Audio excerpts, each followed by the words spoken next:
Let's be honest, the mention of Dark Souls 2 doesn't normally follow a lot of positive sentiment. Does this game have issues? Quite a lot of them, I'd say. But I don't hate Dark Souls 2. In fact, I think the game's 3 DLCs are some of the best in the Souls series, and if you were to buy the game today, you get all these pre-included.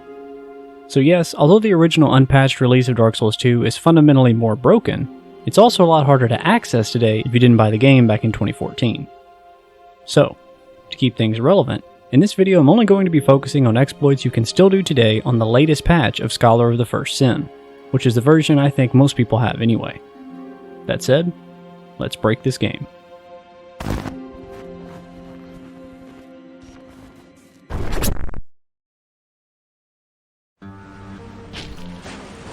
You probably already know about the Firebomb Clip in the Forest of Fallen Giants, but just in case you don't, I'll touch on it really quickly. From the Cardinal Tower bonfire where you find Malintia, the intended path has the player climbing down the ladder, working your way outside and climbing a giant root, then clearing a path along the castle wall to the area where the pursuer spawns. There's a hollow soldier that throws fire bombs from the top of this ledge, and if one of his bombs hits these explosive barrels near the wall, it will blow a hole in it and give you a shortcut back to the bonfire. But when a firebomb hits something, it has a small explosion radius, and this is big enough to trigger the barrels through the wall if you throw it at point blank range. So ever since this glitch was spread around, the first thing most people do upon reaching this bonfire is buy a single firebomb from Malintia for 200 souls, take it over to the right wall, and immediately blow their own face off.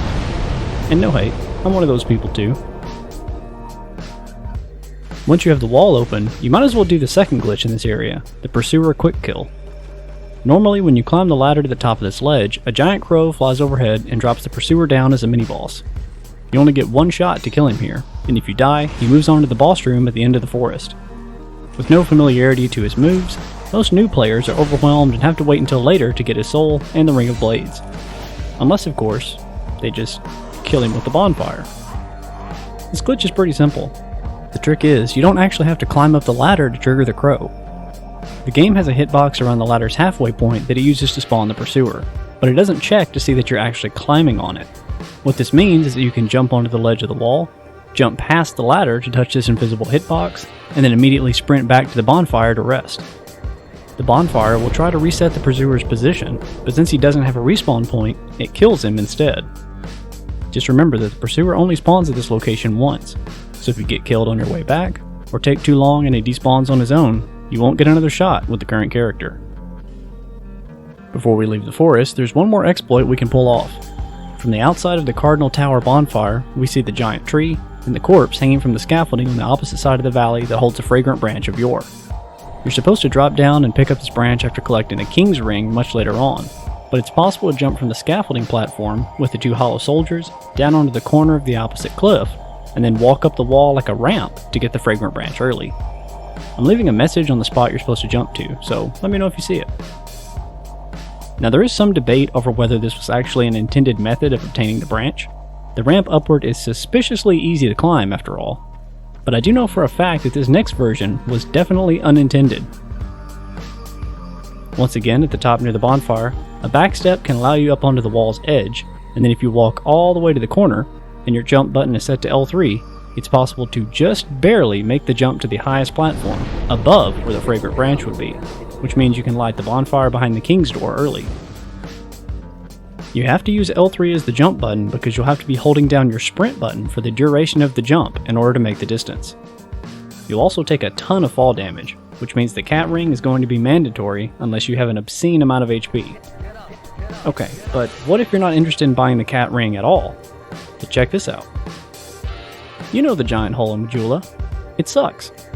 It's basically a convoluted HP check to make sure that you can't survive the first fall and get to the Rotten without investing a ton of souls into Vigor, the Cat Ring, or one of Gilligan's ladders after Earthen Peak.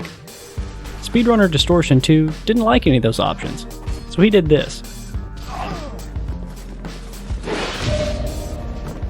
Probably won't work.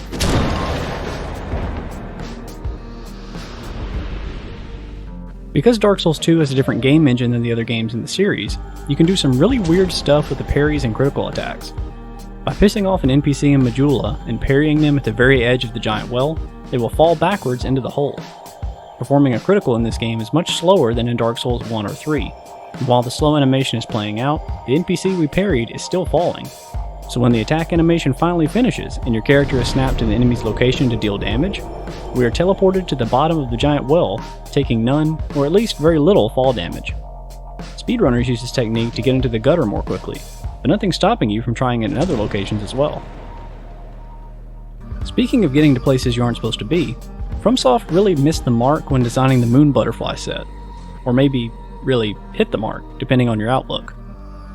Drop a bonfire aesthetic at Majula and spend at least 15k souls with Maulin to unlock the set for purchase. All 4 pieces have a passive poisoning effect to nearby enemies and NPCs, and that's what this set's known for. But the wings and skirt also increase length of jump, according to the game. This description is kind of a misnomer. They actually decrease the distance you can jump, but they make you fall more slowly, and, here's the kicker, allow you to jump at any time by pressing L3. Abusing this stationary jumping can allow you to climb up parts of the environment where there isn't enough room to get a running start, getting out of bounds in all sorts of areas. I'm not kidding, you can do this somewhere in pretty much every area of this game.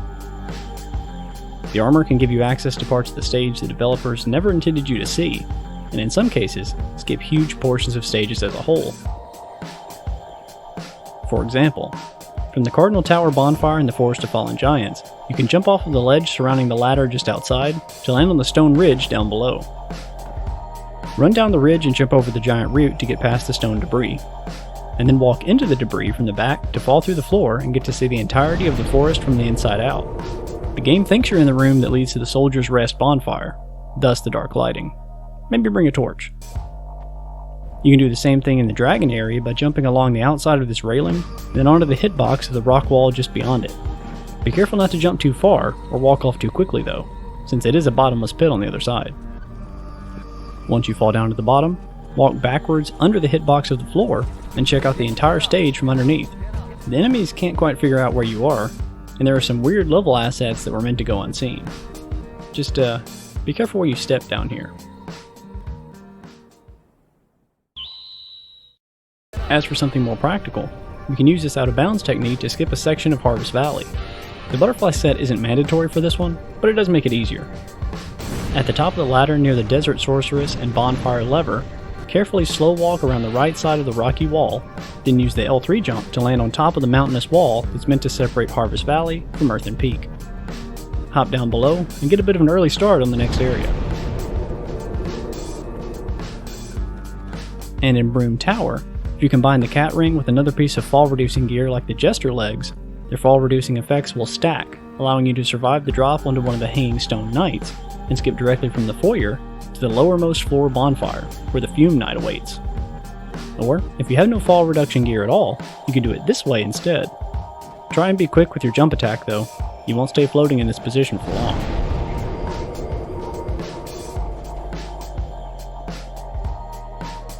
Let's move on to bosses. If you've seen any Dark Souls 2 speedrun, you've seen this.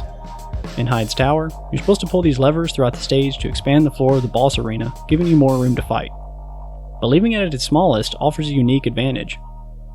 After you step into the fog gate, stand still and count 5 of the Dragonrider steps as he walks towards you. Then sprint to the right side of him to bait a lunge. The Dragonrider will almost always fall out of bounds from this strategy. It's one of the easiest and most consistent tricks you can do in DS2. Although you can't make Scorpioness Najka fall in a hole, it is possible to glitch out her AI. Stand behind her to bait the tail slam, and once both stingers are flat on the ground, it's possible to run up them and onto her back if you're quick enough. Since most enemy AI in Dark Souls is based on your position relative to the enemy, she has no idea what to do when you're both in the same spot. This exploit is an especially easy one to do. As long as you keep your feet stationary, she'll never move, making for an easy target. Having a bow on hand is super useful here.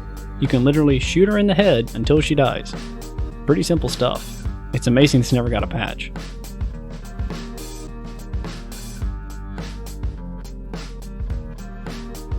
You can take this a step further with Nashandra and disable her AI entirely if you wish. After you defeat the Throne Watcher and Defender, you'll get a pop-up letting you know you obtained their souls. Instead of closing it, leave it up. When Nashandra is about to spawn, the box will go away on its own. When that happens, if you take a roll forward from this specific tile, aim up toward the ceiling, and then toss 2 consumables like a firebomb, urn, or holy water toward Nashandra's spawn point, this should create the perfect timing to have her spawn on top of the items you threw, which breaks her AI and prevents her from ever moving or attacking at all. Nashandra isn't a particularly difficult boss, but it is especially satisfying to break the final boss of the game. And no, Aldia does not count.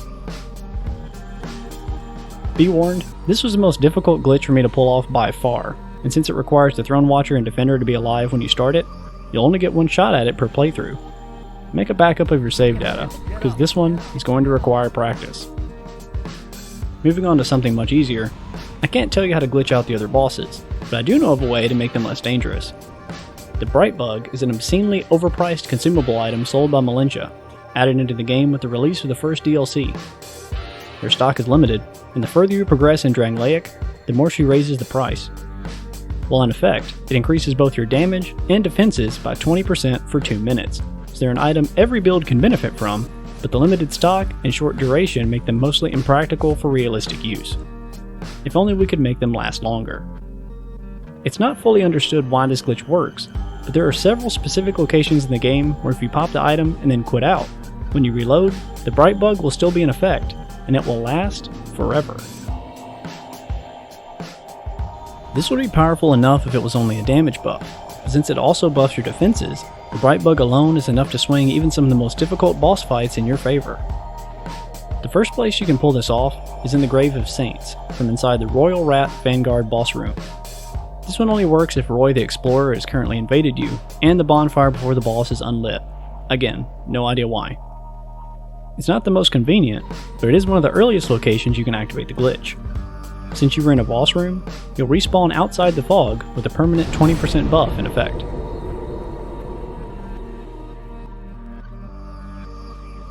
You can do the same thing with the Skeleton Lord's boss room as well, which I prefer since I tend to go to Huntsman's Copse before the Grave of Saints anyway.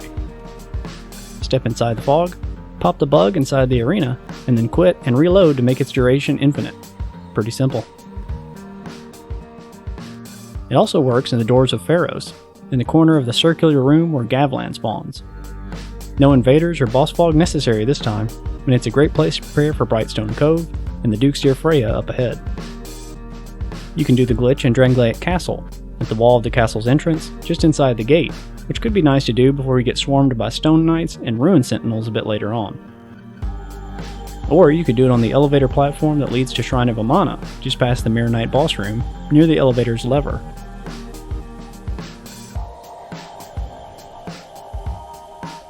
And if that doesn't work for you, you could also do it just outside the Demon of Song's boss room at the end of the shrine. The last place I know of is Brume Tower, from the foyer bonfire in the next room over, on top of the 3 pots of water. If you quit and reload with an active Brightbug in any of these locations, its timer should glitch out and become infinite. There are probably still more locations that this works in, but the Brightbug glitch is relatively new, and there are definitely more discoveries to be made regarding its use. The glitch Brightbug timer will be reset from a loading screen, so dying or warping will cancel it out, which is why it might be useful to have its multiple locations memorized. This glitch is a game changer for blazing through a difficult area, and a godsend for players attempting a no-death, no-bonfire run. It's perfect for that use case actually, since those runs have very few loading screens throughout their entirety. If you've never done one of those, maybe it's your time to shine. As for glitches, it's all I've got for Scholar of the First Sin. It's definitely less broken than the original Dark Souls 2 release, at least as of right now. That can always change in the future as new exploits get discovered. As always, feel free to drop your thoughts below, along with any glitches you know of that I might have missed. Hope this video has been a pleasure. Dark Souls 3 is up next.